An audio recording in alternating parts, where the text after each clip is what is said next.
All right, y'all, what is up and welcome back. So tonight we got an article that was written by Zillow, and it states that the average person should be making around $80,000 a year in order to afford a typical apartment or a rental home. Now we're talking about a single person. This is not dual income. They're talking about one person. And it's very alarming because 5 years ago in 2020, they came out with the same article, but they state that you should be making around $60,000 a year in order to afford those same places. So here we have it 5 years later. The rental costs have gone up $20,000 on average in order to afford the same places, but people's income have not. A lot of people's income haven't even changed in the last 5 years. They've got no raises, they got no advancement. They've literally been working the same jobs trying to scrape by. So we have a huge problem because, as some of you know, there is a 30% rule that you should be abiding by when you rent a place, even when you have a mortgage. And for those of you who don't know, that means that rent or your mortgage should not exceed 30% of your yearly income. Now that's a problem, because a lot of people's income is not going up. So let's put that into perspective. If you're making $100,000 a year, that means that your rent should be around $2,500.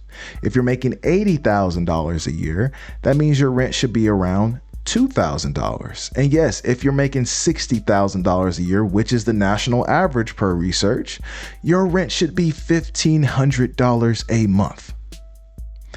Now, I don't know if you guys stay in major cities. I live in Atlanta, so the rent prices have been going crazy around here. I can see them every single time I look on apartments or Zillow or any type of rental or home finder website. The rental prices are crazy.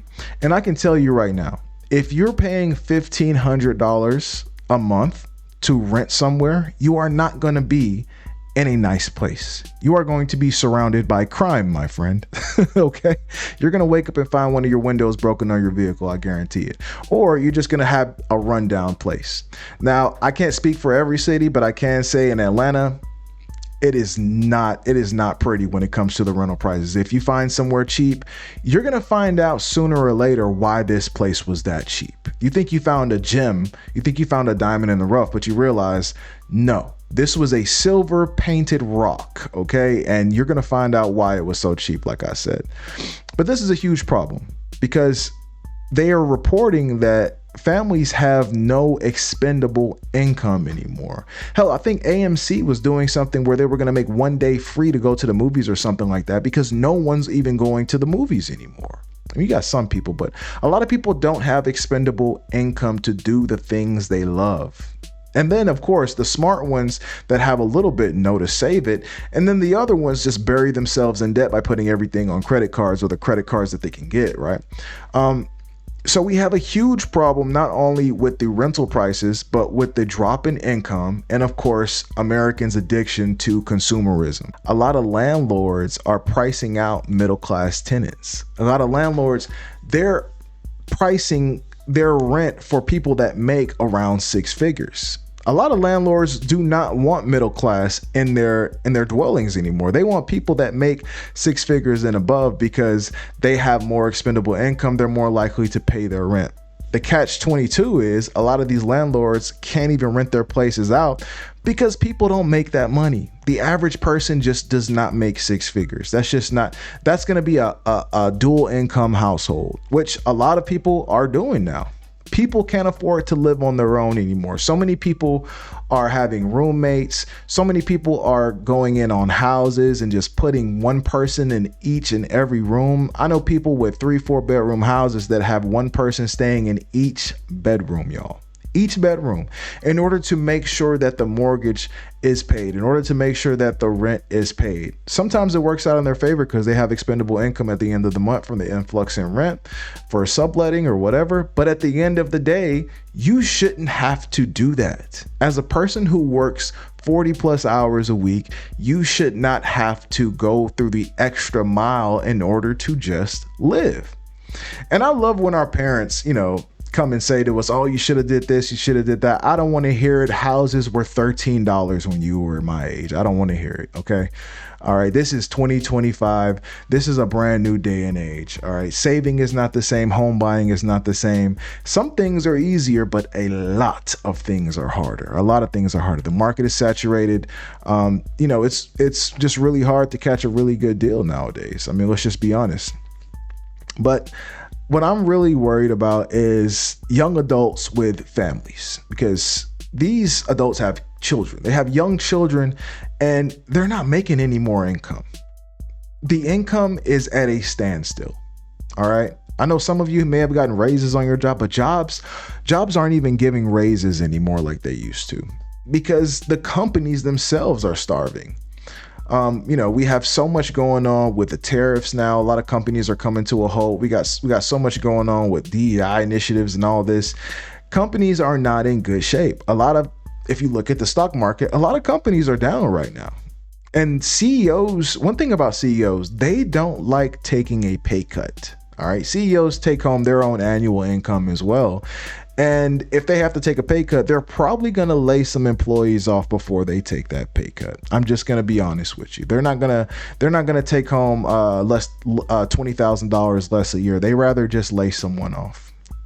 So nothing's going to happen with that. So what happens is when you have wages that are going up very modestly, and when I say modestly, I mean barely going up per year. Meanwhile, you have rent that is skyrocketing every year, mortgage rates that are skyrocketing every single year.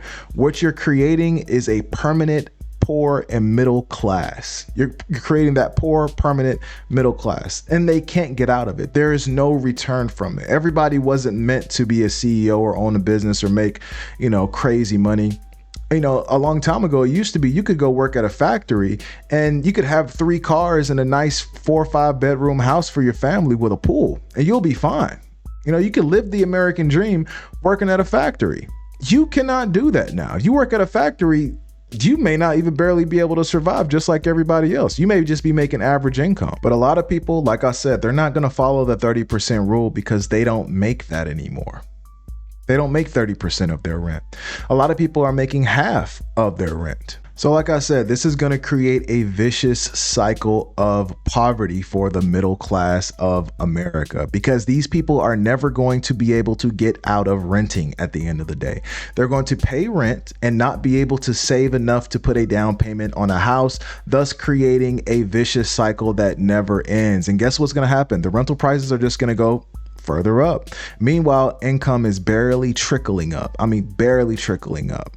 So this is what we have now. So what I want to do is I want to show you guys just some examples of what the prices are looking like on Zillow for average apartments. And we're just going to go 2-bedroom, because when you start going into the 1-bedroom, you start getting into the studio prices, and those can be a bit shifty. So we're just going to go average 2-bedroom, 1-baths, or 2-bedroom, 2-baths apartments around Atlanta. So as you can see, the prices here, we got 18, 35, 16.5, 16.9, 2024. There's one for 14, but it doesn't look too nice. All right, 18, 35. You get the picture. All right, and this is Atlanta. So I want to go to another city. Let's go to Boston. Jesus Christ, Boston is expensive. Look at the 2-bedrooms in Boston. 48, 49, 34. 6,000, 4,000, 54, 25, but this looks like a haunted apartment. 51, 61. This is nuts, y'all. This is nuts. Man, you really need a dual income to live out in Boston. Let's go to another city. Let's go to Miami. Yeah. Miami is expensive as hell too.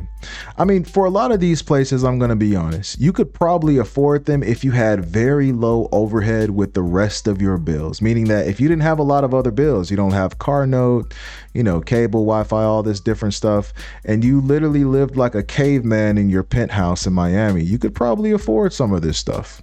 Now let's go to a cheaper city. Let's say Dallas.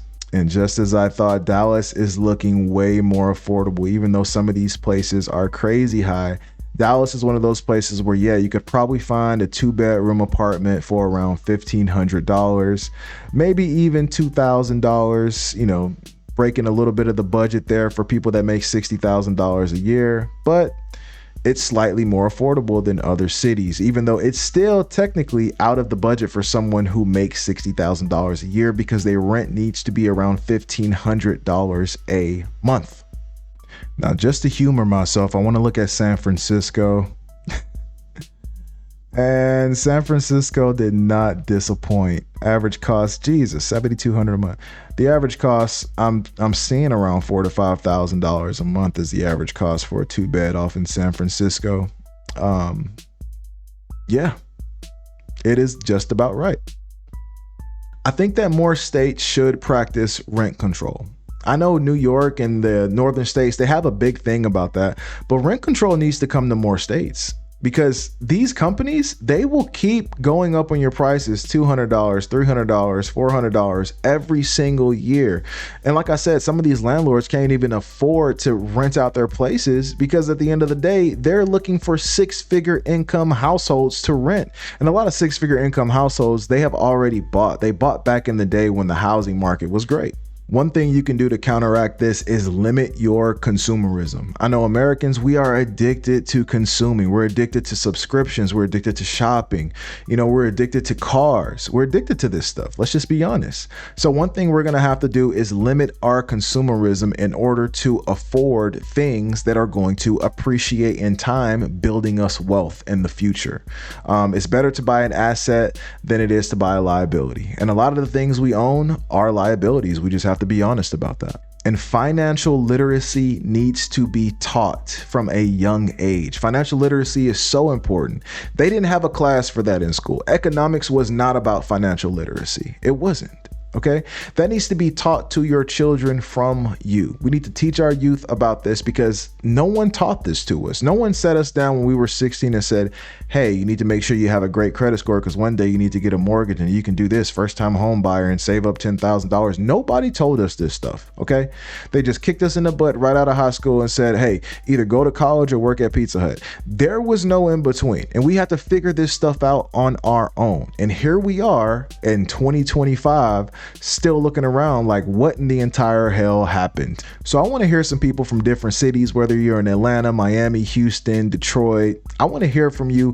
What are the rental prices looking like in your city? Are they affordable? And do they keep up with the average income in your city?